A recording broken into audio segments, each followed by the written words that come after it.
Hi Mia. Hi Mia. Welcome back to our channel Manipuri in Bahrain. Sorry, Mamou in Bahrain. Hana eh. Ado Mia mo si di ko ay na duty wala hala pati injang si may ting injang ada tawler me. Kano Peru kang suma. Peru kang suma, kang lain kang suema. Peru mahilay ko adagi thabi yaure pakfo yaure. Ado si sum khan bada challenge oina tawna far ni Mia mani Mamou gi challenge oina tawar again na khan bani ado challenge se. Tawar again ado challenge po bodo. Basta thanaro ko di punishment oina pinaze ko. Punishment dong tak ada muka. Hai yoi punishment hai dok ade. Kona hai de ni. Ado ni ado ni. Jai am lami jawa ho se buka. Cuma yang tadi semua challenge dong tang di hari punya itu. Pero mahi ado jang mana halaga ni hai jigo kang soi kai ka. Oi jang mana ni. Si tak ni muda dong tak ya. Isi na tahu ya already want to try house. Ado mayam nasum hai bira punya kadang interesting oh gedra. Ado ga ini mau suka. Tang di mayam mang da uding bahai tare kamen tang suka dong kai. Ado na saga sawa ni samna ga sinan bu kalam challenge kam da ya de. Ready? Ready? 1 2 3. Kena tu. Challenge ni mama mau banget ko. How? Kide no. Phải cứ chọn ra làm challenge nha.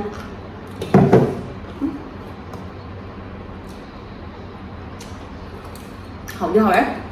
Còn lại anh con Tôi nhà ta đâm mình nào bỏ quảng. It's a challenge. Wow, let it be.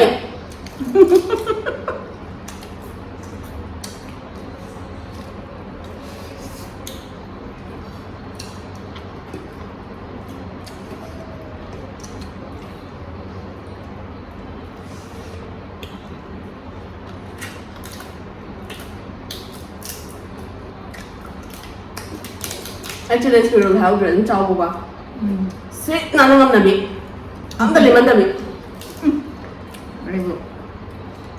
Anh mang về chốt.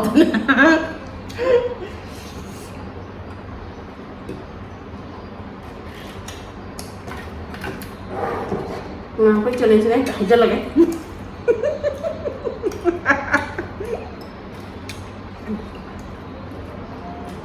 Tengok kata tu.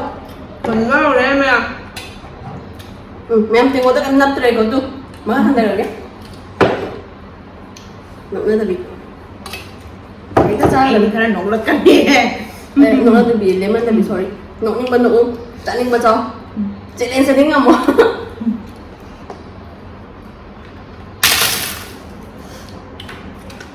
Kita cakap lunga cakap.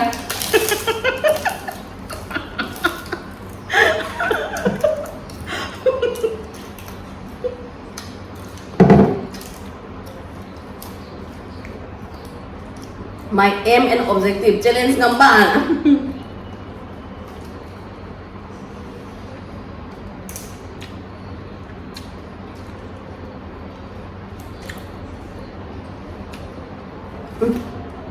Ima thì tôi rồi heo.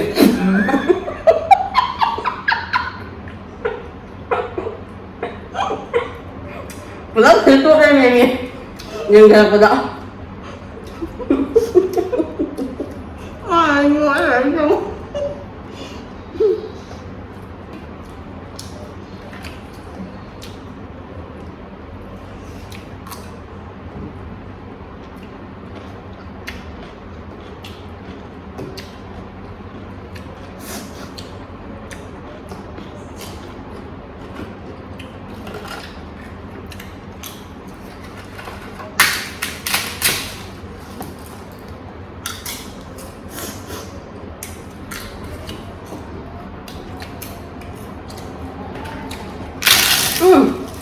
Phone tay mà khác với bài thầu gây ra đi. Thành đấy. Không có phải.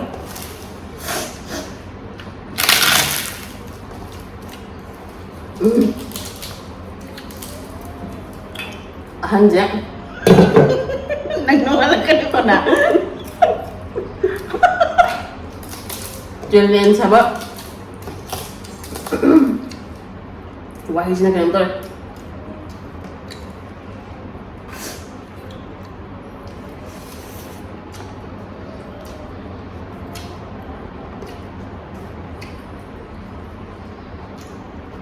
Cha sana punishment khan ge, khan lo. Cái phần trên pizza cái này thân ra thằng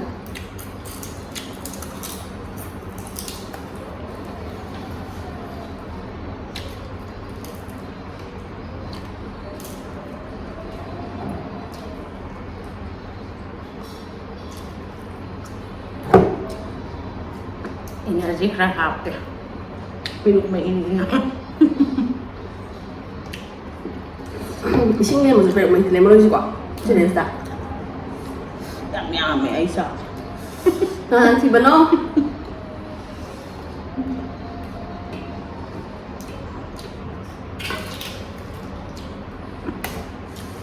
em con này cũng chưa không nhỉ mà thật này chừng rồi bé Mà rồi rồi. không ăn đi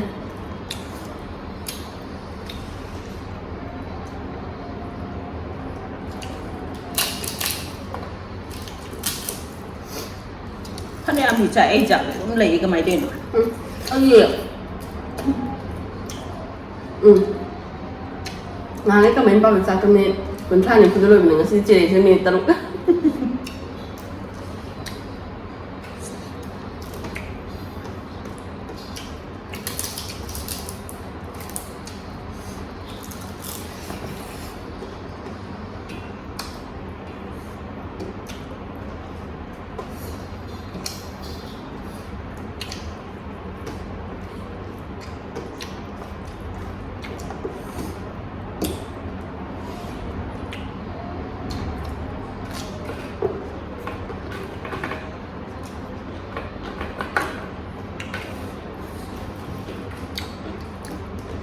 Và em bị ma nó ngược mà chỉ xuống em miếng thế nào.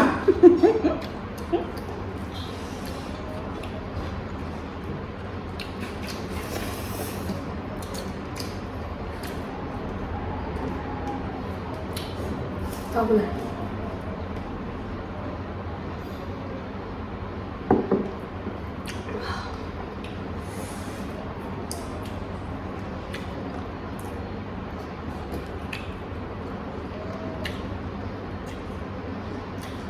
Khả nào chỉ cần ngâm mà đi phải rồi. Đấy là thật ra bữa chạy chất chân. anh đâu à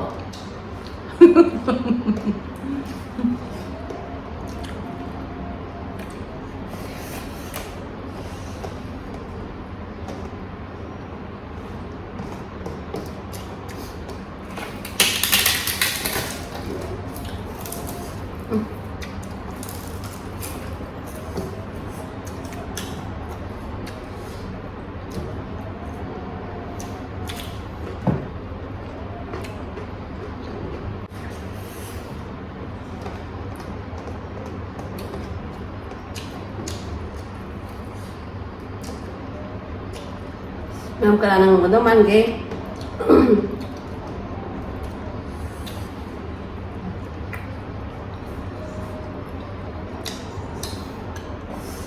anh đi xin tầm phán tôi rồi đó Chạy luôn làm gì đó.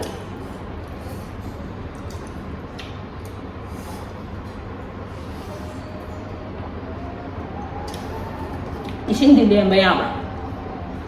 di sini memang aja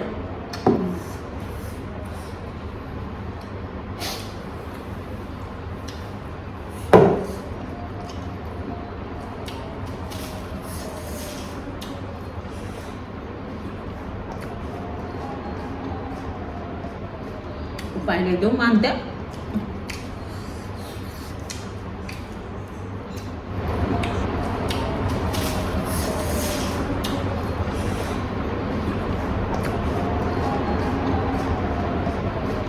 Upaya itu mantap.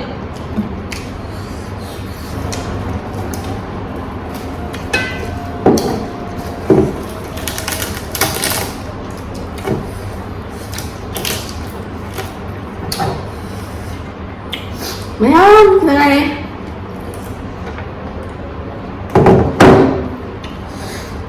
Itu mantap.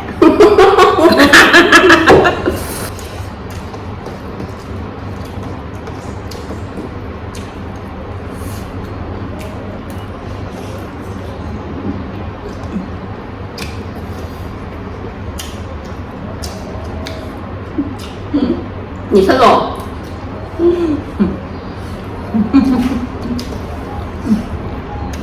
他们怎么样嘛？这是。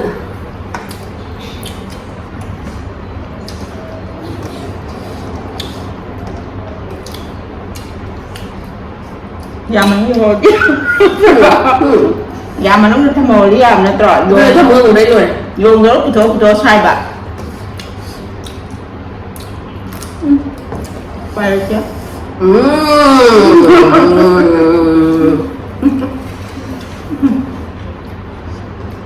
quay được chưa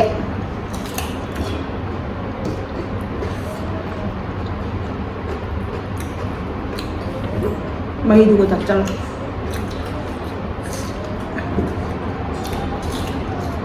Sakom ani ahumuki ngamda.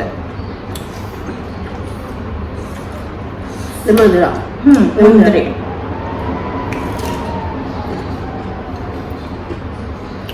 Tabi zu ngamda. Aku cerita sebelum ni kita nak.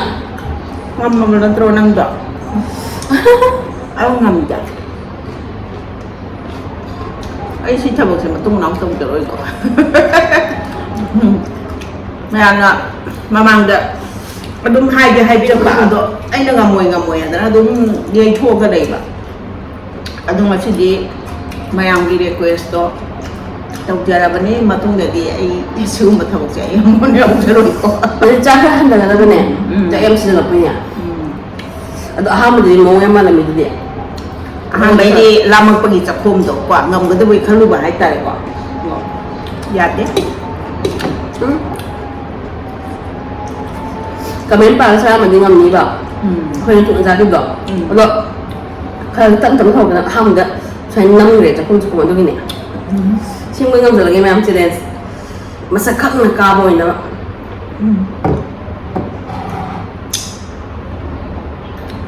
Karo hiram khati magta ka ba oi do oi jara de adum em khen to sira punishment gi dong ba sira punishment kai ti do no punishment ro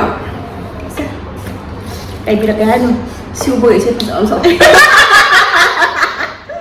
si sao rồi ra được rồi lúc này mình ăn đồ thô mà đổ được sẽ tự sợ luôn punishment isai do pega bang katang sakya bra apa ni video sẽ minit ama so minute ama nang yeng doi da si upa wow isu ya expect minute yang mình chỉ mình dress juga cho sao kari sei saksi ge habita yam nan nori be sei em sala ai là mà tụi hai kì ready ya boy ready rồi ready ready 1 2 3 wakhagi haura phamoi bana nung mata su kaudrabana haku aina karamna ningsinggani sangin toge khaladuna ibit ase uisilabasu nantagi saktam ni uriba thamoida lokana leikaba nahase thamoida lotuna leikaba nahaku mafam kadaida thirugani yak thi hay cái màn rồi tere re tere re tere re re re tere re tere re tere re re re tere ra ra ra ra ra ra ra ra ra si saya mau pakai tuh mau dikopat petak lidah benih nanti ya matro mana kini Bây giờ cái video này ngoài video của anh đâu cái chịu một video này mà khá ta là xung quanh bây giờ em comment saya dia orang si ai ngam de pulle nung itu punishment sih pun dah Đó mẹ masih di dan yang saya udah bisa nuaitin ya mata saya dulu sih nonton lagi mẹ bye bye masa ini pak Aina gue dah kemana sih sendiri bye bye